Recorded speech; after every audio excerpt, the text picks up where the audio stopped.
I'm obsessed with being important. Okay. And that's kind of a bold thing to admit because it sounds terrible.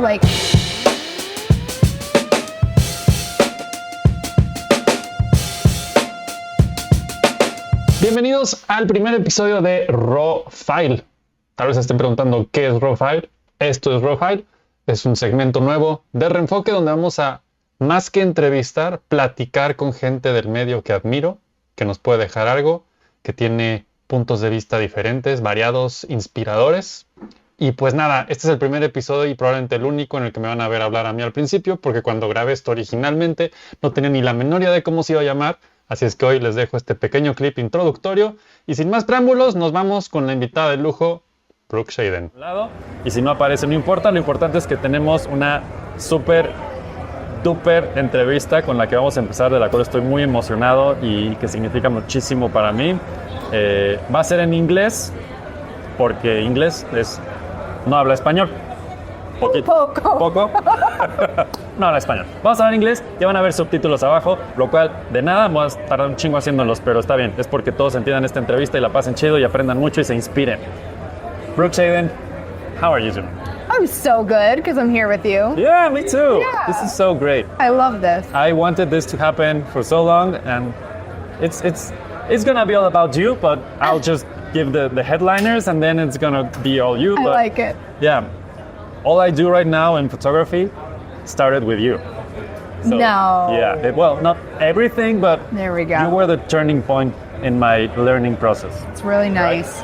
Back then, creative life, all that, that's when I was like, how can I take what I love doing to the next level, right? Yeah.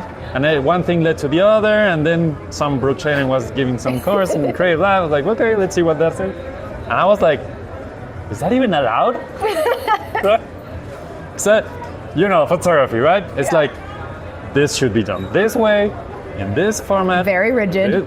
Everything's math, and I hate math. Yeah. I was the worst in math all my life. Me too. Creative all my life, and then you come to my life, and I'm like, she doesn't even care. No. How does she even? I care so little and less every year. In fact. That's what we're just coming out of your talk right now. Back then in stage, and you were like less caring than ever. I was like, Yeah. She cares even less than then. It's right? true. How does this start with you? And I don't want to be like all the cliche and that, but what's a 7-year-old Brooke Shaden doing in life? What happens back then in your life?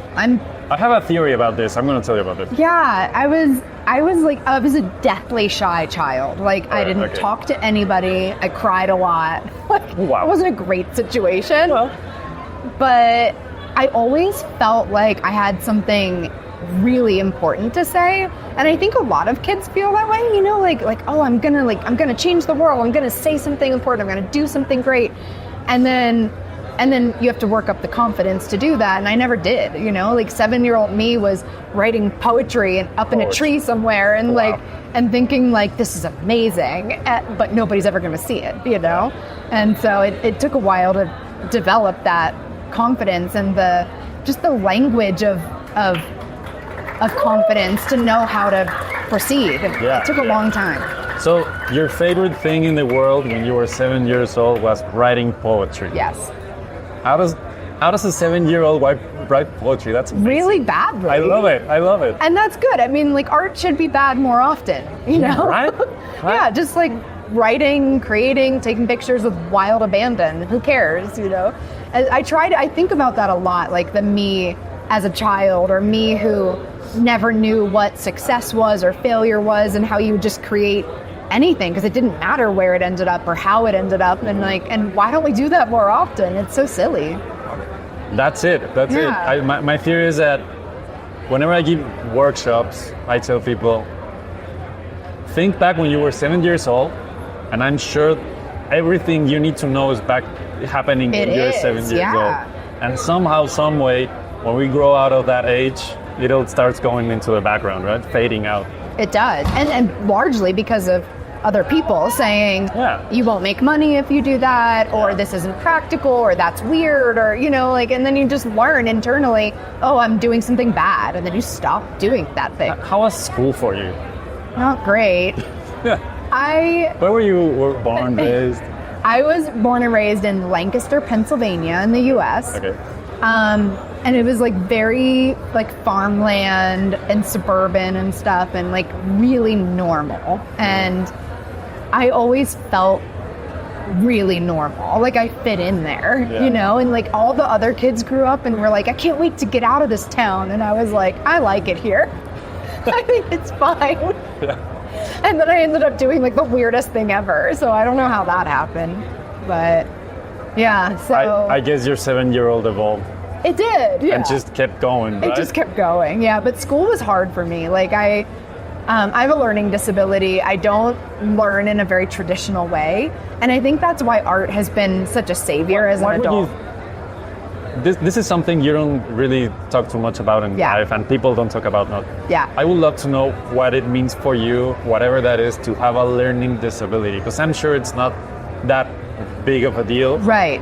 But what does that mean for you? How was that for you? Well, so the specific issue that I have with learning is that I have a hard time learning things in sequential order. Okay. So, for example, if you try to teach somebody how to play a board game, you will say, here's the first step, here's the second step. The rules. But by the time you get to the second step, I can't remember the first step. And so school's really hard because like math, you go through and they say, you have to know this. And when you know that, you do this. And I can't remember this to do this. So it's, you know, so I really struggled through school. And it was only through writing that I felt like I had any lifeline to like being good at something, where I didn't have to remember a sequential order for anything. And I could just write whatever I wanted and do whatever I wanted. And I was rewarded for that, you know, like teachers would say, oh, that's great, you're so creative. And it's like, oh, well, my math teacher doesn't say that. Oh, yeah, of course not. Of course not. You know? So you were rewarded for being creative at school? In a sense, in small ways. Okay, that makes most sense. But here's the thing, like, I think this is what most people, if people are successful, I think they're good at this.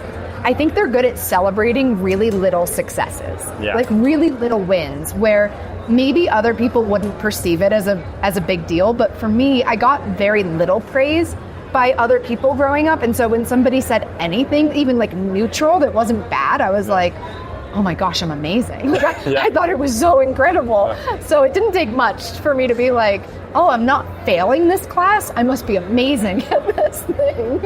I think I share that feeling. Yeah. Right? Yeah. That's amazing. Yeah. So you were telling earlier today that you studied, what did you study? Filmmaking. Yeah. That makes sense. It does. What you're telling me so far is you're someone that lives in the moment. Yeah. You know, and that's kind of punished in society. Yeah. You know, it's like, why should you don't remember what happened? Right. I mean, that's a blessing if you ask me. It's like why care about sequential art? I mean, art, nothing in art is a sequential thing. Right? I mean, maybe your progress as a person is sequential, but you never notice. Right. No, you're absolutely. Just doing what you're doing. Yeah. So how did it go for you at filmmaking school? You know, I'm hyper competitive. Oh, wow. So in that way, it went great. You know, like I was in a class with all men and then 2 women, and so I really wanted to be better than the men. Like that was my mentality. And then that's amazing. Yeah, right. I mean, you're excelling at it. Yeah, at least I was there. Yeah. You know, like the first day of classes, there were like 200 of us in the room, and they said, look around because like 2/3 of you will be gone by next year because it's hard and people won't stick with it. Yeah. So I was like, I'm not going to be one of those people. You know, I'm going to do it. And my first like big film that I made in school was I shot it on 35 millimeter motion picture film, which was a big deal at the time. And nobody at my school had ever done that before. And so it was basically like they were able to, like, I got in a magazine because of it, and there was like news coverage and stuff, and it was stuff like that where like I always made the choice to make it more difficult for myself so that I could stand out and like get ahead, you know? And I kind of took that mentality into my art as well. Like, what can I do to just do this like in a different way? Whether it's correct or not was irrelevant, but just like it's different and it feels right. Yeah. So would you consider yourself a perfectionist? No. No? Really, I don't. And that's interesting because it would kind of sound like that. I know. I'm obsessed with being important. Like, And that's kind of a bold thing to admit because it sounds terrible. Like narcissists You know what? are important. I love that you're admitting it. 'Cause Yeah. Well, it's very honest, and I think a lot of people feel that way. everyone wants it. Right, exactly. And so when I'm creating work, I don't think to myself, is this perfect? I think, is this important? And then that reflects on me, you know? And That's an amazing better to me. difference. Like Yeah. from amazing to important. Everything, I mean, kind of going back to photography, they always teach you it has to be amazing, it has to be impactful, but they never tell you it has to be important. Right, exactly. Right? Exactly. And That's I fail interesting. most of the time. Yeah. You know, because of course everybody does. Like Yeah. you don't just like pull out gold from your pockets all the time, but sometimes it's great. And it's like all those 100 failures led to that one thing that is important for somebody, and like it's all worth it for that. How does this, I mean, you started filmmaking, right? Yeah. At what point does this move in? It's kind of amazing because I have to confess, I had a similar journey. Yeah. I studied communications, but I kind of tried to go into filmmaking, and then were there for a while, and I was like, this is Yeah, crazy. This yeah. is crazy town. I don't want to do this. So. How was the journey from filmmaking to Brooke Shaden, the photographer? Right. Right? So I got a camera from my cousin. Yeah. And that's how I started. And I was really fed up with filmmaking. It only took a few years where I was like, I'm not into this. It's too much. Were you top of your class? No. Did you succeed? Like, I did what I intended. were you to better do. than at least one guy? Yeah. Perfect. Yeah. Perfect. It was great, actually. For my final film that I made, I was able to hire all the guys from my class to work on it. So it was. Oh, that sounds amazing. I know, it was great. That sounds amazing. It was great. So, anyway, so I transitioned into photography because I was getting out of film school and I didn't really feel passionate about pursuing filmmaking. Like, that's a big thing to do. Like, I was already moving to Los Angeles, but I didn't feel the passion to like hustle for it.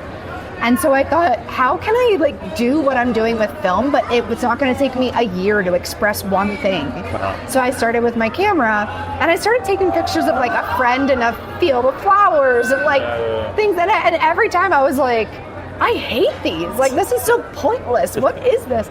That's important, yeah. Yeah. And then one day I took a really creepy picture in my house and I was like, this is great. Like this makes sense to me. And so Do you remember that first picture, that moment? Do you remember that moment? Clearly, yes. Okay. Yeah. It was my grandmother used to tell me this prayer at night before bed, and it said, Oh, wow. if I should die before I wake, I pray the Lord my soul to take. Yeah. If I die. Exactly. And it was always just like so creepy. Like as a kid, I was like, what do you mean if I die before I wake? Like, that's Exactly, right? horrifying. And so I made a picture about that, and it was an image amazing. where there were two of me in the picture, and I'm handing a ball of light to my other self, and it was like handing my soul to someone in the afterlife. And so I made that, and I was like, this is cool. Like, I'm saying something important, and it feels good, and it feels like my imagination has finally been spit out into something visual, and that's amazing to feel.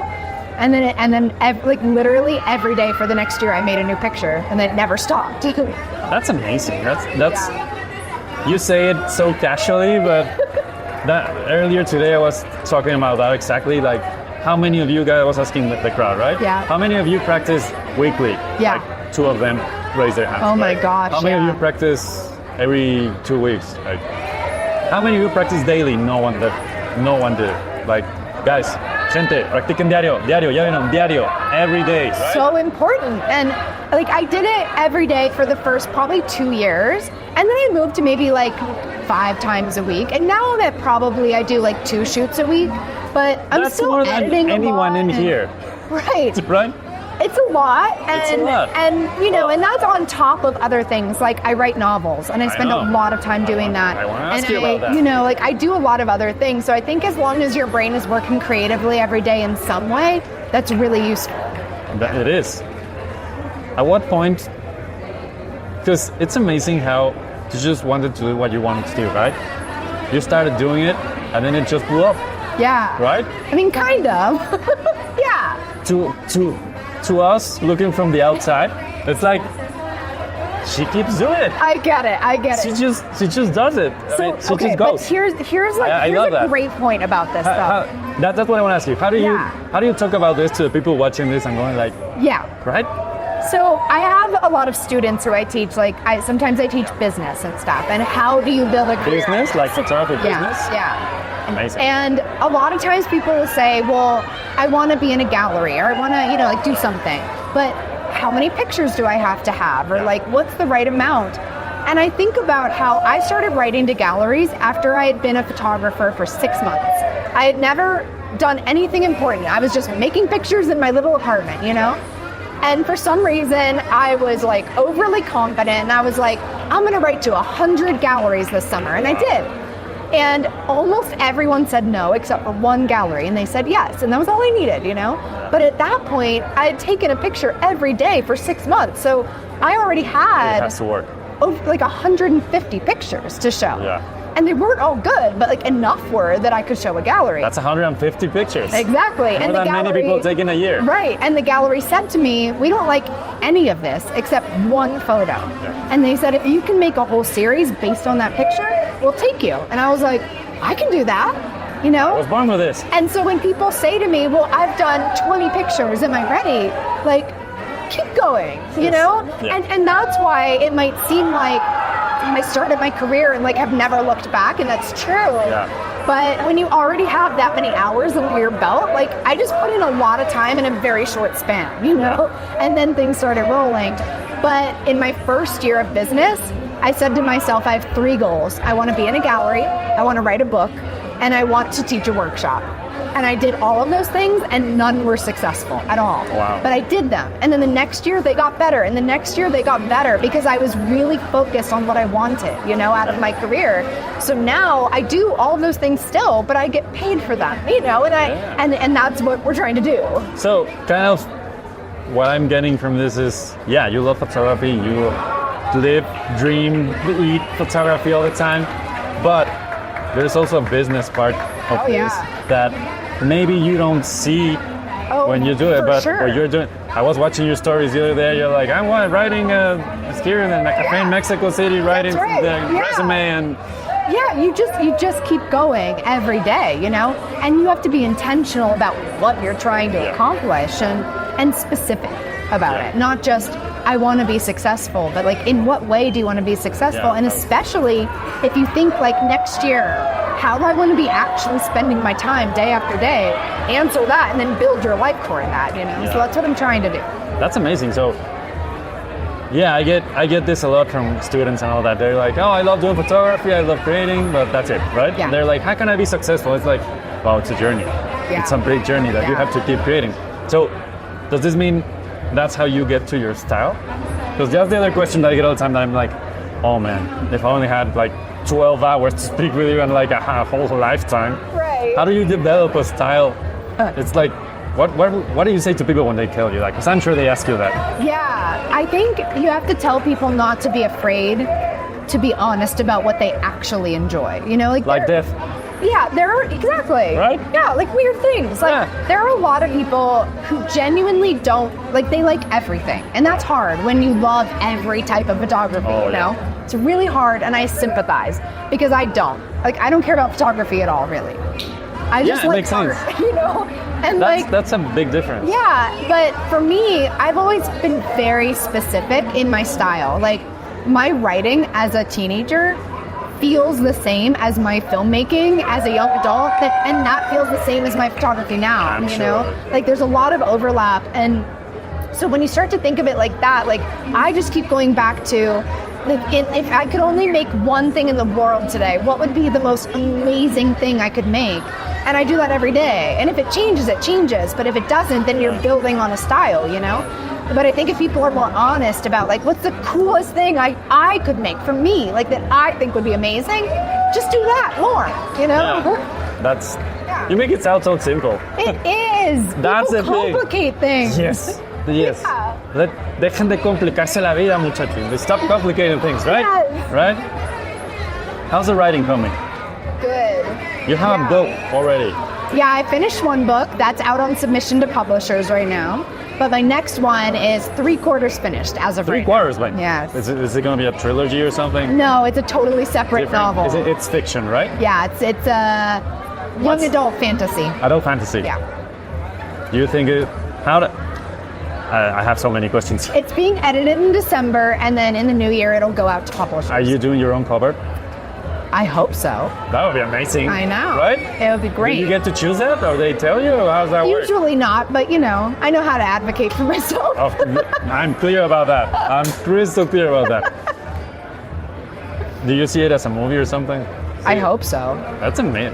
Yeah, it'd be great. Let's go. Yeah, I'm ready to sell the foreign rights. I'm ready. Yeah, let's go. If I was gonna ask you if photography disappeared from the earth right now, but you have so much stuff to do, like that you won't care if it did. What is that thing that you haven't done that is still on the bucket list? Like, right. Well, I mean, like outside of photography, I have a few things actually. Yeah. One of them is to do performance art of some kind. I've never done that, and I think that would be interesting. Yeah, you're like one step away from that, right? Right. Just add people and there you go. Exactly. I want to publish my book. Like that's my biggest dream in all my life, in all the world. That's amazing. But in photography, I think like one thing I've been thinking about is making more work for a specific cause, like outside of just the emotional aspect of what I do. Like something for ocean conservation, for example, like really diving into a specific cause. I haven't done that yet, and I think I'd really like to do that. Sounds good. Yeah. Sounds totally right up your alley. Yeah. Who inspires you? Because I already told you who inspires me, so that's kind of obvious. But I would love to know the chain. Yeah. You know, how does it work? Okay, I'll say this: I'm a big Star Trek fan. Oh wow. Yeah. And so I'm really inspired by science fiction. Oh. Like by taking a concept. Like I remember as a kid, like I would see Star Trek on TV and think that's so dumb. Like I would be like, oh, that looks stupid. Show, And now as an adult, I realized that we use fantasy and science fiction as a vehicle to be able to talk about humanity in interesting ways. And so I'm really inspired by like Frank Herbert, who wrote Dune, like a lot of writers who write really, like I'm really inspired by writers. Yeah. Specifically science fiction and fantasy writers who can make me like understand my humanity better than I did before. Like that's really my inspiration. That's where it comes from. What's your favorite book of all time? Oh, why'd you ask me? Or you can say two if you want. Only two? Only two, yeah. Okay, Or maybe the one that started it all, you know, like. Yeah, well that would be Dune. Dune by Frank Herbert. Do you like the movies? What? You like the new movies? I love the movies. They're amazing. I think they're fantastic, That started all, like I have a tattoo on my arm that says fear is the mind killer. Oh my God, that's amazing. Yes.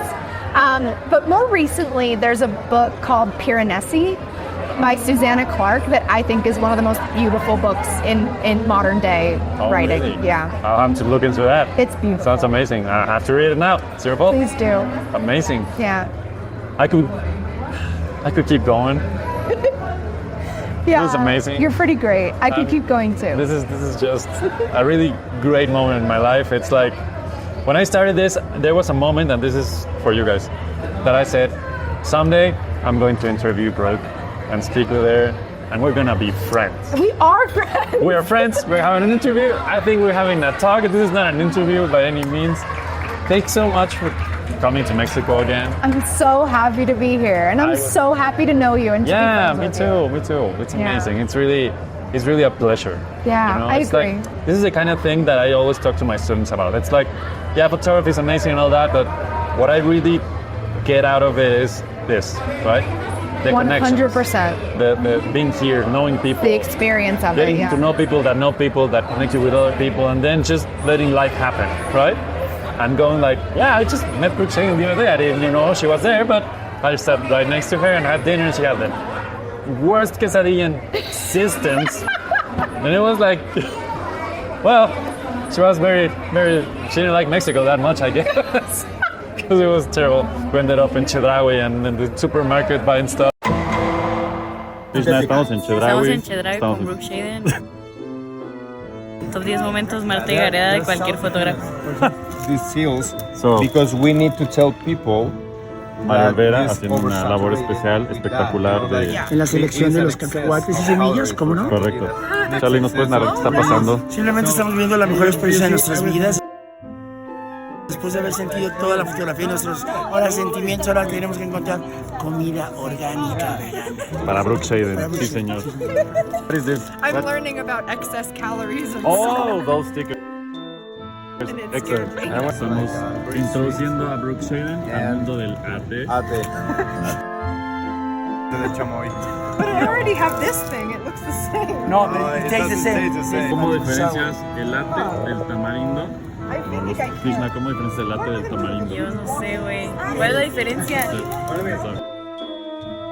¿Cuál es la diferencia, güey? Is it just like jelly? They just like boil the cane and everything, and ¿Qué it nos gets dice like Mario? Le estoy explicando de You make some coffee, you can put some que le pongas al café. Ah, ¿Qué es? Ni siquiera yo sé qué es, güey. piloncillo. Brooke Shaden está conociendo el piloncillo. And you muchachos. have to tell her about it. I will. The more you hack and have this for this. No. 4 de esos, ¿no? Piloncillo, la historia real. Oye, pues, ¿cómo? This is sugar from a cane, Yeah. and it's very pure and natural. Yeah. And you should have this and not the white stuff. Yeah. And it's for Lindsay. I Yeah. got this for Lindsay. Hi, Lizzie, we love you. I hope you come to Chedraui one time. Brooke is an expert now in Chedraui. Very much so, because I have the sugar. Yeah. Se cumplió la misión. We have para Brooke Shaden. Brooke Shaden trying tamarindo for the first time. Here we go. Oh, it's so sour. Sour, And so seedy. semilloso y agrio. How was it? Mexico, there you go. It's good. She likes tamarindo. It's really good.